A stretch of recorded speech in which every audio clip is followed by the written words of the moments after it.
Thomas Soto, 6h-9h sur Europe 1. Le débrief de la matinale, les temps forts de ce que vous avez entendu ce matin sur Europe 1. Le député UMP Bruno Le Maire était tout à l'heure l'invité de l'interview politique d'Europe 1 et il a décidé de monter au créneau sur la réforme du collège. C'est lui qui a initié une pétition signée par des centaines de parlementaires. Écoutez-le, c'était à 8h20. Il y a aujourd'hui en France une vraie interrogation et une vraie inquiétude sur l'école, sur ce que nous proposons à nos enfants. Cette réforme du collège, elle fait se soulever des inquiétudes profondes et latentes dans la société française. D'abord, comment se fait-il que l'école primaire n'arrive plus à apprendre à nos enfants à parler correctement le français? Sur le collège, quelle est la mission du collège? Voilà la vraie question qui est posée. Est-ce que c'est d'amener tous les enfants au niveau du lycée et du supérieur, ou est-ce que c'est permettre à chaque enfant de se réaliser et d'exprimer ses talents? Il y a donc eu un nouveau tremblement de terre, magnitude 7,3 sur l'échelle ouverte de Richter hier au Népal. Cette nouvelle réplique est une tragédie pour les habitants. C'est ce qu'a pu constater notre envoyé spécial à Katmandou, Sébastien Krebs. Écoutez, c'était à 7h30 tout à l'heure. Ça n'arrête pas de trembler. On est complètement paniqué. On vit au 3e, on a dû dormir dehors, dans la cour, derrière l'immeuble. Mon fils est tellement effrayé et moi aussi j'ai peur.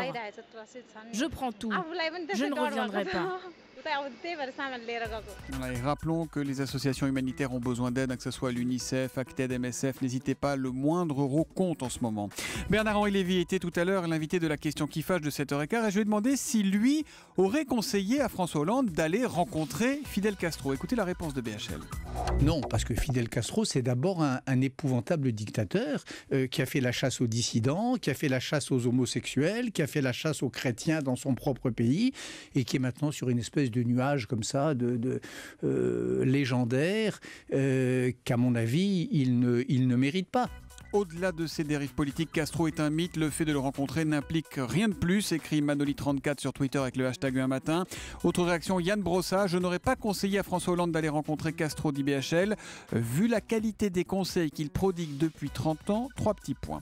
Et puis nous vous en parlions dans le journal de 8h. Les détectives privés sont de plus en plus sollicités par les organismes publics pour lutter contre les fraudes sociales. C'est un sujet qui vous intéresse beaucoup. On a notamment cette question de David sur europe1.fr. David qui nous demande, les détectives privés ont-ils les mêmes droits que les policiers? Walid Berissoul, quelle est la réponse? Non, pas du tout. Un détective n'aura jamais le droit de faire de perquisitions, d'accéder à des fichiers de police ou de poser des micros. En fait, ils n'ont pas plus de droits que vous et moi, que n'importe quel citoyen lambda. Et il se trouve que faire une filature, suivre quelqu'un par exemple qui est censé être en arrêt maladie mais qui passe ses vacances sur la Côte d'Azur, ça c'est tout à fait légal du moment qu'on est sur la voie publique. En plus, ils ont un numéro d'agrément et une carte qui leur permet de montrer patte blanche en cas de contrôle devant chez quelqu'un à 2h du matin. En fait, l'important pour un détective, c'est surtout que la preuve soit recevable par un magistrat, que par exemple leurs photos soient des indices qui permettent à un procureur d'ouvrir une enquête de police quand ça va jusque-là, parce que la plupart du temps, quand même, ça sert surtout pour des enquêtes internes. Précision utile de Walid Berissoul. Si comme David, vous souhaitez réagir, vous avez des questions sur la matinale, c'est très simple. 3 moyens, europe1.fr, le 3921 ou Twitter avec le hashtag E1matin.